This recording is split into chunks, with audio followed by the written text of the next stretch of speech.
Warahmatullahi wabarakatuh.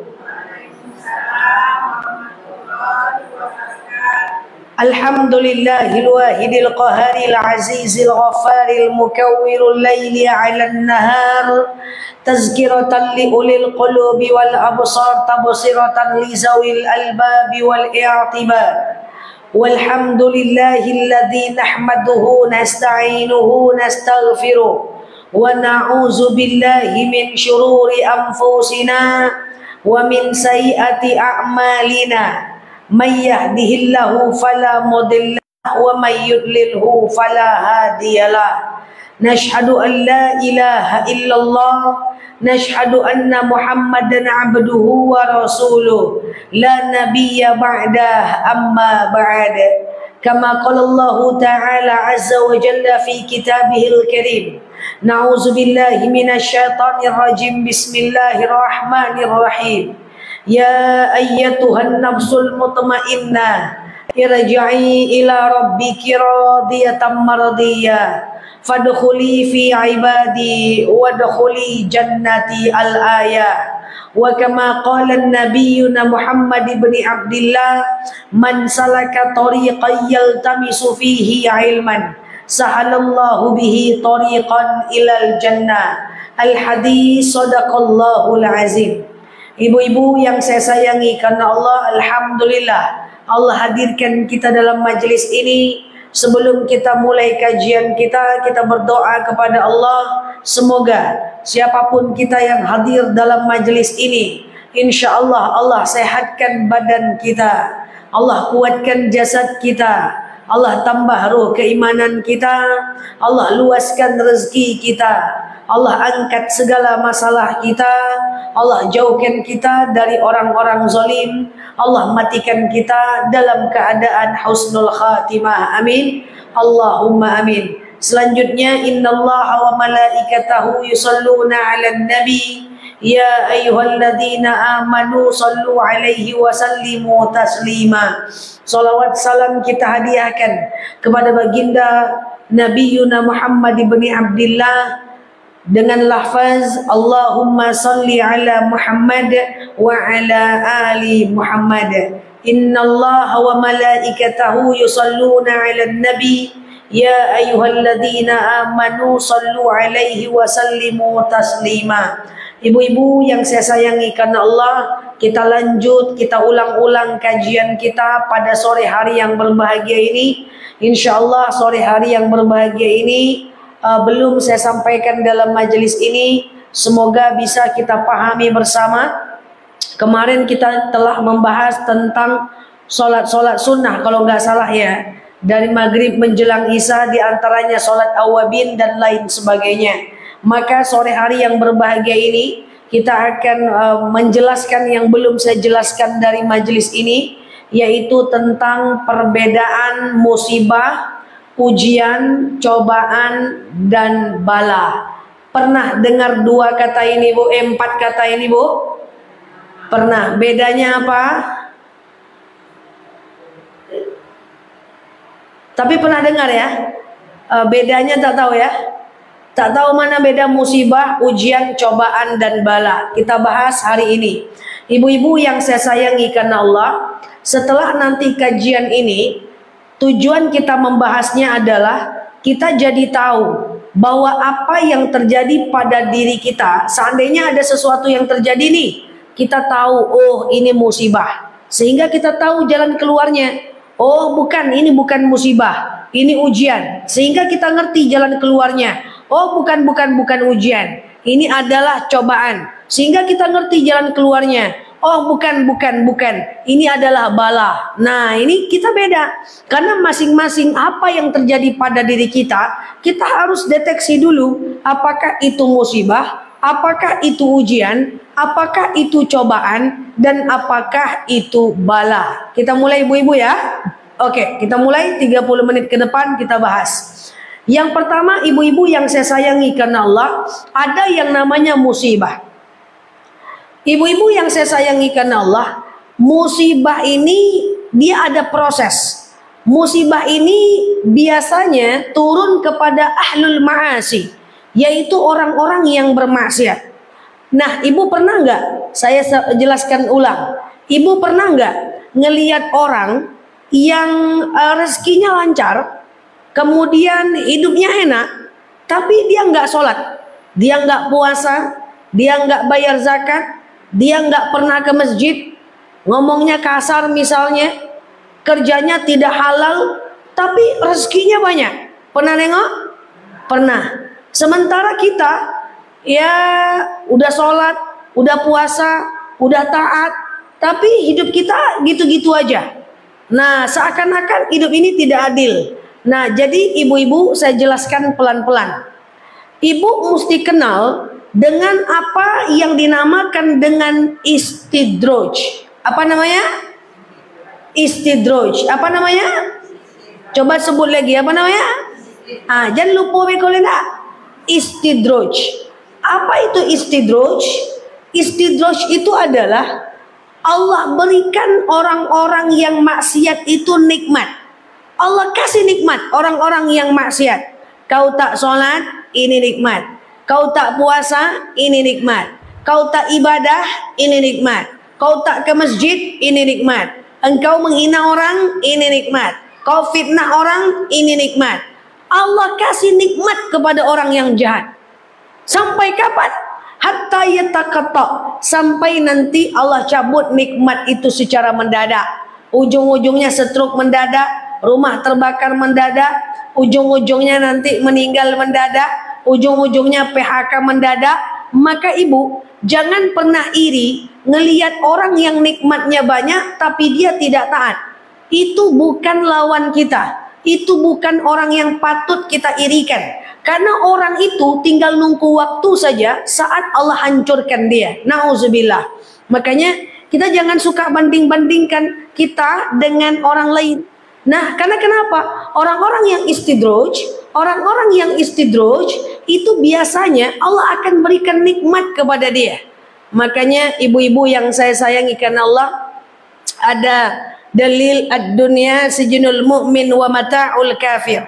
Doa ini penjara bagi orang Islam dan surga bagi orang-orang kafir. Jadi jangan suka kita banding-bandingkan nasib kita dengan orang. Woi, dia tak sholat, dia tak puasa, dia tak ibadah, tapi hidupnya enak aja, hartanya banyak aja. Tapi saya udah taat, enggak juga ada rezeki, enggak bisa. Orang itu dalam posisi ngeri. Allah biarkan, Allah cuekin. Kau enggak sholat, dikasih Allah nikmat. Mungkin 10 tahun, 20 tahun, 40 tahun, pas mau udah dekat-dekat kematian, Allah susahkan dia. Entah Allah susahkan sakaratul mautnya, entah Allah hancurkan usahanya, entah Allah hancurkan dagangannya, entah Allah PHK-kan dia, entah dia stroke mendadak dan seterusnya. Maka ibu-ibu hati-hati, jangan sampai kita istidroj. Istidroj itu ujungnya adalah musibah. Prosesnya namanya istidroj, ujungnya adalah musibah. Jadi musibah turun kepada orang-orang yang istidroj. Maka supaya kita tidak terlindung, supaya kita terlindung dari istidroj ini, saya ingatkan ibu, supaya tidak datang musibah kepada kita, please, setiap bertambah nikmat, tambahkanlah ibadah. Tambah nikmat, tambah ibadah. Tambah nikmat, tambah ibadah. Tambah nikmat, tambah ibadah. Kenapa? Supaya tidak istidroj. Karena kalau nikmat bertambah, ibadahnya nggak nambah, nikmatnya bertambah, ibadahnya nggak nambah, nikmatnya bertambah, ibadahnya nggak nambah, itu istidroj. Lama-kelamaan akan datang musibah. Makanya dari hal kecil, ya, naik gaji suami, tambah sedekah subuhnya. Lulus anak PNS, tambah sholat tahajudnya. Suaminya bertaubat, itu adalah nikmat, tambah sholat duhanya. Anak ngasih uang jajan lebih banyak dibanding hari biasa, tambah sholat duhanya. Harus ditambah ke ibadah ketika bertambahnya sebuah nikmat. Karena kalau tidak, itu adalah istidroj, yaitu orang yang banyak nikmatnya tapi dia tidak ibadah, lama kelamaan tinggal nunggu waktu saja Allah akan berikan kepadanya musibah. Nauzubillah. Berapa banyak para pelaku riba Allah hancurkan usahanya. Berapa banyak orang-orang yang suka menipu Allah tutup usahanya. Berapa banyak orang-orang yang menyombongkan dirinya, lalu kemudian Allah jatuhkan dia. Berapa banyak orang-orang yang takabur atas dunianya, tahu-tahu Allah penjarakan dia. Nauzubillah summa nauzubillah. Maka saya ingatkan kepada kita, jangan pernah merasa bangga kalau ada di antara kita ini yang hidupnya nggak ada masalah, hidupnya enak, hidupnya nggak ada problem, semua orang suka, uang lancar, rezeki mapan, tapi ibadahnya biasa-biasa aja. Hati-hati, jangan-jangan kita sedang istidraj, sedang Allah cuekin, sedang Allah biarkan, sedang Allah diamkan. Allah nggak peduli, Allah nggak ingatkan. Jadi Bu, kalau hidup tenang-tenang aja, sebenarnya bisa jadi kita dalam masalah Bu. Kecuali hidup kita tenang saat ibadah kita banyak, tapi sholat masih bolong-bolong, baca Quran nggak tiap hari. Misalnya nauzubillah ya, ngomongin orang masih lancar, buka aurat masih mantap, ngariak-ngariak suami masih oke gitu ya.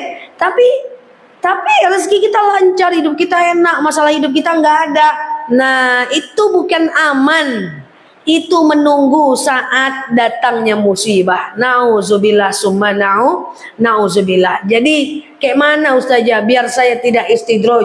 Gampang aja kok. Semakin banyak nikmat, semakin tinggikan ibadah. Semakin banyak rezeki, semakin banyak sedekah. Semakin banyak naik jabatan, semakin banyak kita berzikir. Semakin banyak kita disukai orang, semakin banyak kita bersyukur. Hati-hati, saya minta maaf, harus saya sampaikan. Siapapun yang saat ini hidupnya tenang-tenang aja, tidak ada masalah, rezeki lancar, kerjaan suami enak, rezeki banyak, tapi tidak taat, bisa jadi kita istidraj. Nauzubillah. Allah diamkan 10, 20, 30 tahun, endingnya baru Allah akan sakitkan kita.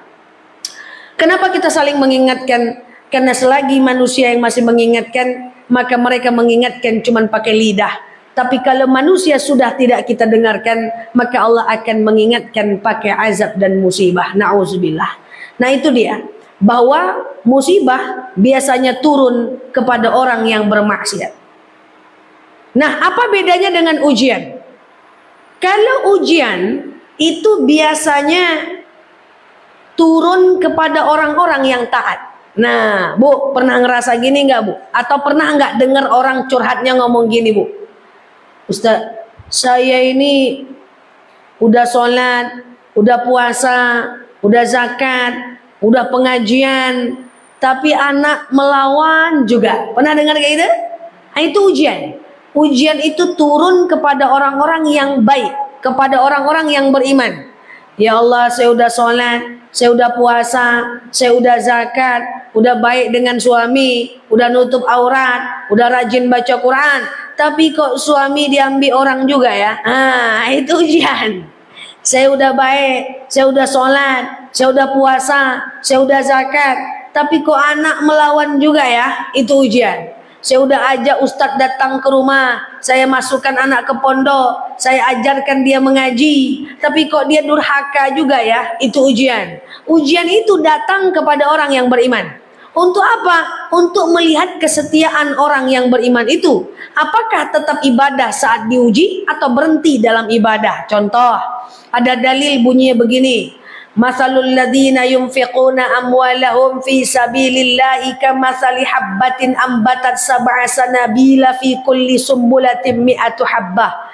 Setiap sekali kita bersedekah, Allah akan balas 700 kali lipat. Sedekah kita ke masjid 100.000, keluar dari masjid hilang sendal kita. Kadang-kadang ada yang nanya, Ustazah bilang kalau kita rajin sedekah, nanti kita dapat balasan banyak. Ini saya sedekah Jumat di hari Jumat Ustazah, keluar dari masjid hilang motor saya Ustazah. Nah itu ujian. Ujian itu datang saat kita udah taat. Kok nasib kita gitu-gitu aja? Nah itu ujian. Ujian itu Bu diberikan kepada orang yang beriman. Nah makanya begini caranya. Nanti kita kasih tahu jalan keluarnya.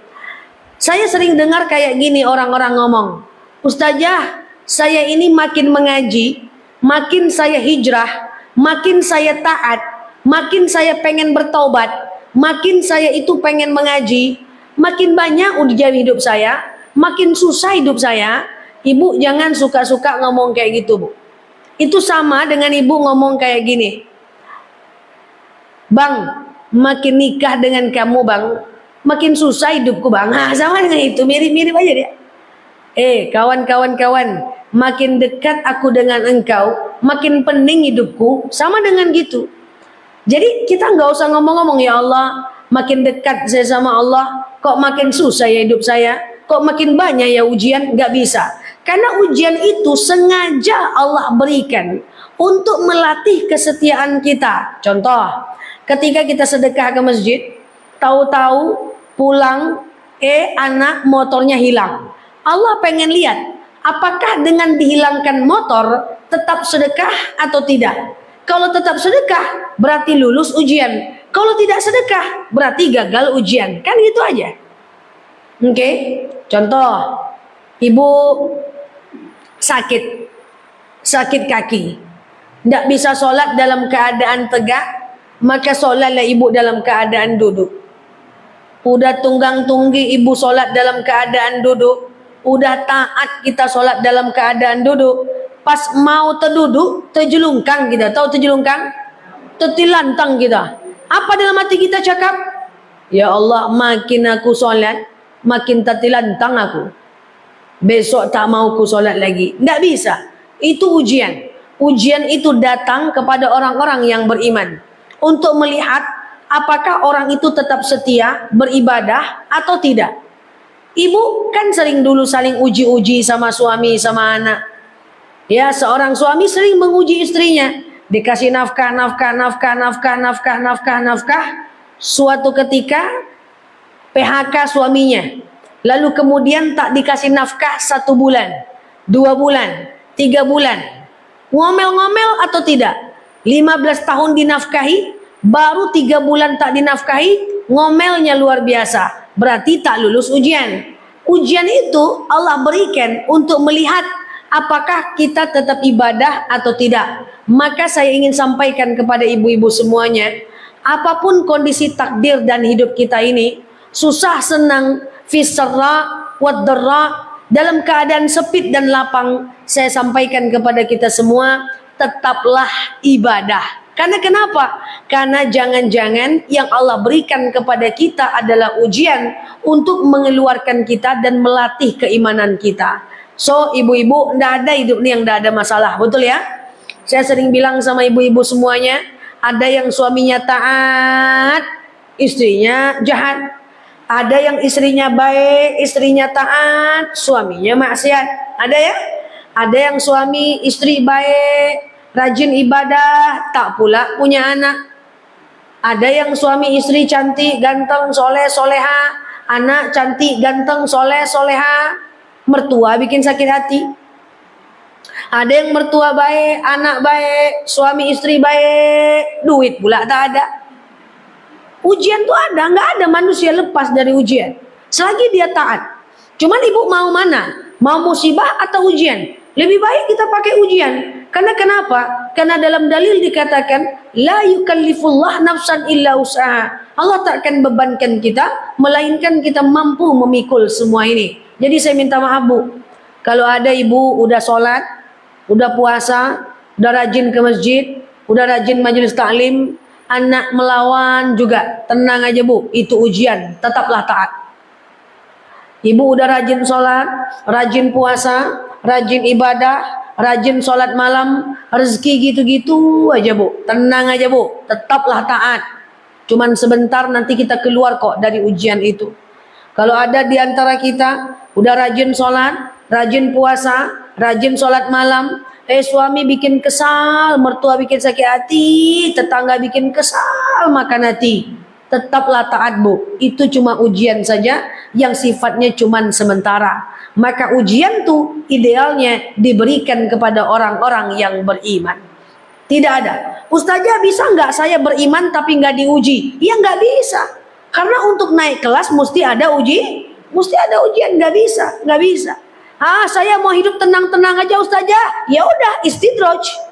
Yang pertama tadi kalau tenang, ujung-ujungnya ada musibah. Saya nggak mau istidraj. Ya udah, berimanlah dan pasti diuji. Nggak bisa. Dua-duanya kita harus memilih. Apakah kita tenang-tenang aja, tidak ibadah tapi hidup nyaman? Istidraj. Ujungnya nanti ada musibah. Atau kita tetap ibadah tapi masih ada musibah, itu ujian. Tapi ujian itu cuman sementara saja. Makanya ibu-ibu yang saya sayangi karena Allah, hidup ini kan gak lama ya. Apalagi kita-kita yang udah, ibu-ibu udah usia 50-an, 60-an, 70-an. Gak usah lagi banyak pikir lah. Pikir aja lah gimana caranya ibadah, meninggal, masuk surga. Udah, yang lain jangan pikirkan. Anak mau tak sesuai keinginan hati, tawakal sama Allah. Yang penting kita udah didik baik-baik. Menantu udah gak bikin kita sebal, udah tawakal aja kepada Allah. Fokus aja ibadah baik-baik. Iya kan? Rezeki apa yang ada kita makan. Bisa kita kerja. Kalau nggak bisa udahlah. Kita fokus aja gimana caranya biar masuk surga. Nggak ada lagi. Di usia-usia kayak gini bergaya-gaya pula nanti nggak juga ada orang yang mau lihat, ya kan? Pokoknya kita ikhlaskan aja lah apapun yang terjadilah. Ternyata cucu kita sih melawan aja terus. Udah, kita abaikan aja. Pokoknya kita fokus aja gimana ceritanya ibadah kita benar masuk surga. Semuanya kita tawakal. Karena anak, suami, mertua, tetangga, orang lain, itu semua wilayah yang bukan wilayah kita. Ada orang suka, ada yang gak suka, serahkan sama Allah. Gak ada masalah. Karena intinya hidup nih, gimana berbuat sesuatu yang menghantarkan kepada surga. Ada yang tak mengantarkan kepada surga, abaikan, lepaskan, ikhlaskan. Oke? Itu ujian. Ya. Jadi makanya ada dalil walanabluwannakum bisyai'im minal khaufi wal ju'i wa naqsim minal amwal wal anfusi was samarat. Kita ini akan selalu diuji dengan rasa takut. Takut apa? Takut lapar, takut miskin, takut sakit, takut keluar duit. Takut, ya kan? Wal ju' lapar, wa naqsim minas samarat, dan kekurangan uang, kekurangan harta. Yaitu semuanya adalah ujian. Kalau taat nggak ada masalah. Mau kita lapar, mau kita takut, mau kita dalam keadaan susah, mau kita dalam keadaan apapun, kalau taat semuanya nggak ada masalah. Yang penting itu statusnya ujian, bukan istidraj. Insya Allah. Musibah diturunkan kepada orang yang maksiat. Ujian diturunkan kepada orang yang beriman. Yang ketiga adalah cobaan. Kalau cobaan itu beda. Cobaan itu, kalau istidraj kan lama, Bu. Lama. Misalnya 10 tahun kita tidak sholat. Nikmat banyak. Tahun ke-20 Allah hancurkan. Misalnya nih, istidraj atau musibah. 10 tahun kita nggak sholat, nggak puasa. Rezeki kita banyak. Di hari tua Allah bangkrutkan. Allah itu, musibah itu panjang waktunya. Ujian itu juga panjang waktunya. Beda dengan cobaan. Kalau cobaan itu adalah kita melakukan kesalahan dan langsung Allah ingatkan. Saya ulang, cobaan, kita melakukan kesalahan, langsung Allah ingatkan. Contoh, ibu-ibu yang saya sayangi karena Allah. Seorang anak diminta tolong sama maknya. Mak, iya, enak, bantu mama nak, ambilkan garam nak. Tunggulah dulu ma, santailah, mama ini tidak sabar aja. Tersentuhlah hati orang tuanya. Menangislah dia. Tapi orang tua ni kalau menangis air matanya ke dalam tak keluar. Tahu-tahu pas anaknya mau ngambilkan garam maknya, terjelungkang dia, jatuh dia. Itu cobaan. Langsung Allah ingatkan karena kesalahannya. Langsung Allah ingatkan karena kesalahannya. Jadi cobaan itu langsung. Yang sering saya contohkan, makanya apapun hal-hal yang menyenangkan suami, menyenangkan istri, menyenangkan hati orang tua, sami'tu wa ata'tu. Saya dengar, saya taat. Yang sering saya contohkan apa? Yang paling sering terjadi, dek buatkan abang kopi dek. Tunggu dulu bang, santai dulu bang. Ada film nih bang, suara hati istri bang. Cepatlah dek, tunggulah dulu bang, santailah dulu. Pas ibu mau buatkan, terpleset ibu. Nah itu cobaan. Cobaan itu adalah kita melakukan kesalahan, langsung Allah ingatkan. Langsung Allah ingatkan. Itu cobaan. Masih mendingan dibanding istidraj. Kalau istidraj Allah biarkan, Allah cuekin. Nauzubillah. Makanya ibu-ibu yang saya sayangi karena Allah, itu cobaan. Nanti kita simpulkan. Pertama musibah, kedua ujian, Yang ketiga cobaan. Yang keempat adalah bala. Apa namanya? Bala. Pernah dengar kata-kata bala? Bala itu gini Bu. Kalau musibah karena perbuatan kita. Ujian kembali kepada kita. Kalau cobaan kita juga. Beda dengan bala. Kalau bala ini beda dia. Kalau bala ini kayak gini. Perbuatan orang. Kesalahan orang. Yang kita tahu dia salah. Tapi kita biarkan. Kita kena balanya. Agama Islam tidak pernah disuruh ngurus diri sendiri. Islam ini disuruh ngurusin orang lain. Gimana orang lain bisa baik, gimana orang lain bisa taat, gimana orang lain bisa kita ajak kepada kebaikan. Kalau ada orang yang salah, misalnya nih ibu punya tetangga kita ini jahat misalnya, atau suka bawa laki-laki datang ke rumah. Terus kita cuek Bu, kita ngomongnya gini, biar aja lah, dia, kita, udah biar aja lah, inyo, awak, santai aja lah, dosa atau masing-masing yo. Biar aja lah, inyo kan inyo, awak, biar aja lah, daripada bertengkar nanti. Kalau ibu diamkan, maka kita kena balanya. Bala itu bentuk apa? Bala itu bisa terjadi dalam skala kecil, dalam skala besar. Dalam skala kecil, kita mendiamkan kemaksiatan tetangga, kita kena bala. Bentuknya apa? Macam-macam. Entah rezeki kita jadi berkurang, entah rumah tangga kita jadi nggak sakinah, dan seterusnya. Dalam skala besar, skala negara misalnya nih pemerintah membiarkan kemaksiatan terjadi, maka bentuknya adalah bala, bencana alam, itu skala besar. Pokoknya apapun dosa yang dibiarkan akan kena bala bagi orang yang membiarkannya. Nauzubillah. Nah makanya ibu-ibu, idza ra'al munkar falyughayyir. Kalau melihat kemungkaran itu, ubah kemungkaran itu. La yu'minu ahadakum hatta yuhibbu li akhihi ma yuhibbu li nafsik. Tak beriman kalian sebagai maka sampai kalian mencintai saudara kalian seperti kalian mencintai diri kalian sendiri. Kalau ada orang salah, kita kenal, ingatkan dia. Tapi mengingatkannya jangan pakai dalil macam Pak Ustadz pula. Rasul pernah bersabda. Nanti mengamuk dia nanti. Ya. Mengingatkan orang yang berbuat salah itu ada caranya. Apakah anak, apakah suami, apakah teman, apakah tetangga, ada caranya. Caranya apa? Yang pertama, khatibun nas biqadri ukulihim. Ajarkan orang itu sesuai dengan kemampuan bahasanya. Pakai bahasa biasa-biasa aja. Nggak usah bahasa yang tinggi-tinggi bikin orang pusing. Jadi mengajarkan suami, mengajarkan anak, tetangga yang salah, pakai bahasa biasa-biasa aja. Misalnya nih dia bergosip. Bagaimana kita mengingatkannya? Janganlah kita bilang, nih wajah-wajah kalian, nih wajah gosip masuk neraka kalian nih. Jangan. Mengamuk dia nanti. Cukup ibu bilang, apalah nih, cerita yang lain aja napa. Nah, itu bisa. Sehingga dia berhenti bergosip. Atau ibu pakai bahasa-bahasa, yang lain aja lah ceritanya, nak ngerti aku soal itu. Itu bisa. Ya, yang penting khatibun nas biqadri ukulihim. Ajarkan dengan bahasanya. Janganlah ibu membangunkan suami sholat, bang, ara'aital ladzi yukadzibu biddin fadzalikal ladzi yad'ul yatim. Tahukah engkau orang mendustakan agama, bang? Kayak mana kata suaminya? Macam muka kau ni, bang.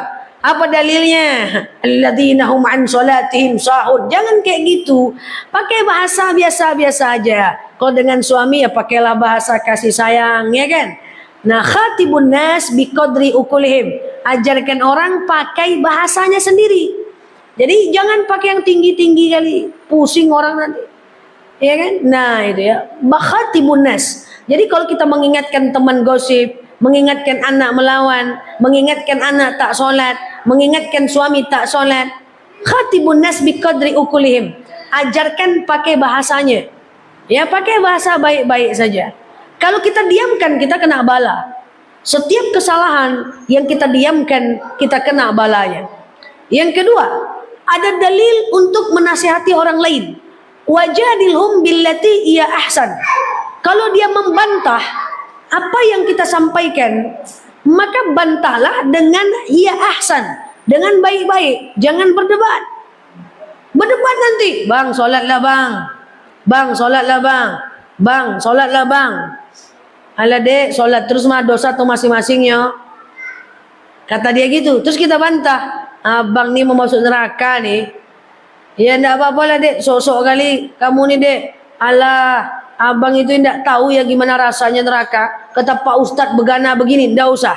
Jangan bantah. Kalau mau bantah gunakan bahasa sehari-hari aja. Oke? Yang ketiga adalah wala taqnatu mir rahmatillah. Enggak boleh putus asa dengan rahmat Allah. Bu, setiap kita melihat kesalahan, entah kesalahan anak, entah kesalahan suami, entah kesalahan saudara, entah kesalahan tetangga yang dia juga tidak mau berubah, apa prinsip kita yang terakhir? Wala taqnatu mir rahmatillah. Jangan putus asa dengan rahmat Allah. Anak yang sekarang paling nakal bisa jadi suatu ketika menjadi anak yang paling taat. Suami yang sekarang tak solat bisa jadi suatu ketika menjadi suami yang paling taat. Kawan yang sekarang maksiat bisa jadi suatu ketika menjadi ahli taubat.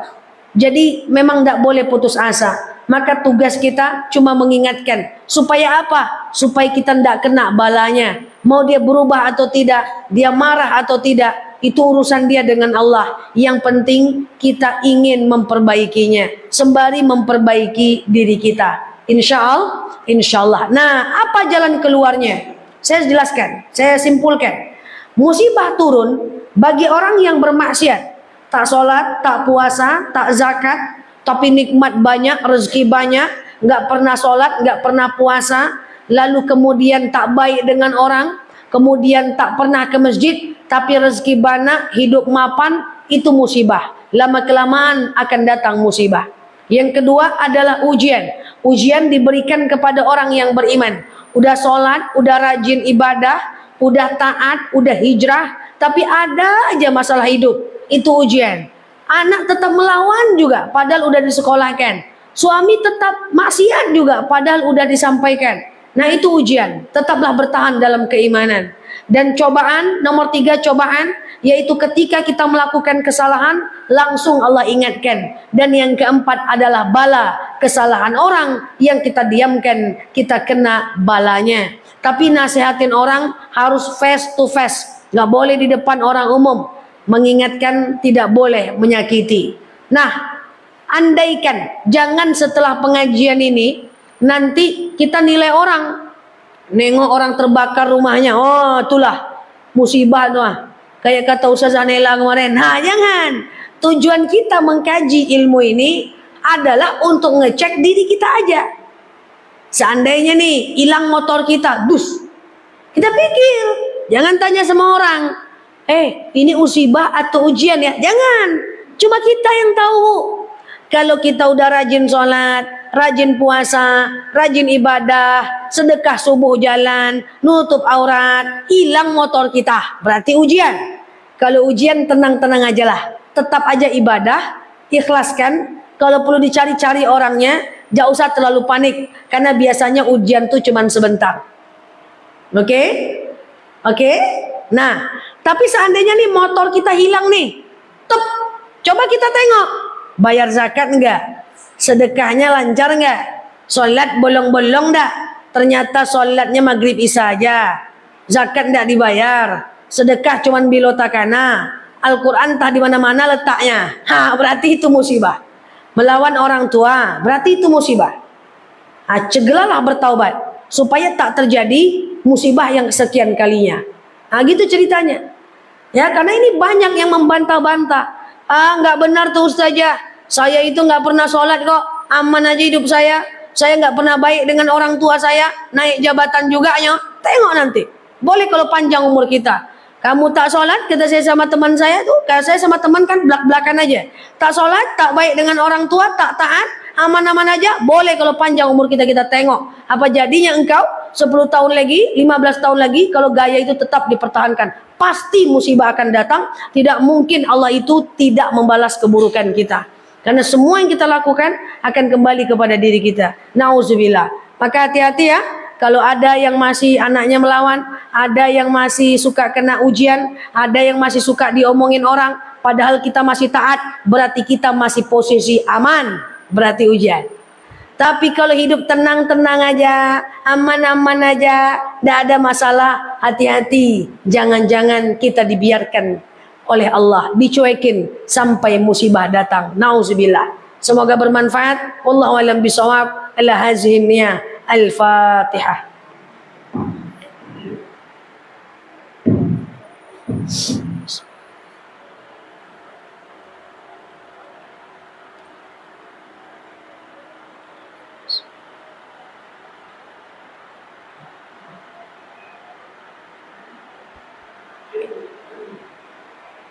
Amin ya Allah, amin ya Rahman, amin amin ya mujibas sa'ilin. Allahumma salli ala Muhammad wa ala ali Muhammad. Allahumma inna nas'aluka ridhaka wal jannah, na'udzubika min sakhatika wan nar. Allahumma inna nas'aluka salamatan fi dinina, afiatan fi jasadina, ziyadatan fi ilmina, barakatan fi rizqina, tawbatan qabla al-maut, rahmatan indal maut, maghfiratan ba'da al-maut. Allahumma hawwin 'alaina fi sakaratil maut, najatan minan nari wal 'afwa 'indal hisab. Allahumma antas salam minkas salam wa ilaika ya'udus salam. Fahayna rabbana bis salam wa dakhalnal jannata darus salam. Tabarakta rabbana wa ta'alaita ya hazal jalali wal ikram. Allahumma inna na'udzubika minal hammi wal hazan, na'udzubika minal ajzi wal kasal, na'udzubika minal jubni wal bukhli, na'udzubika min ghalabati ad-dini wa qahar rijal. Allahumma yassir 'alaina umurana wa la tu'assir 'alaina umurana ya rabbal alamin.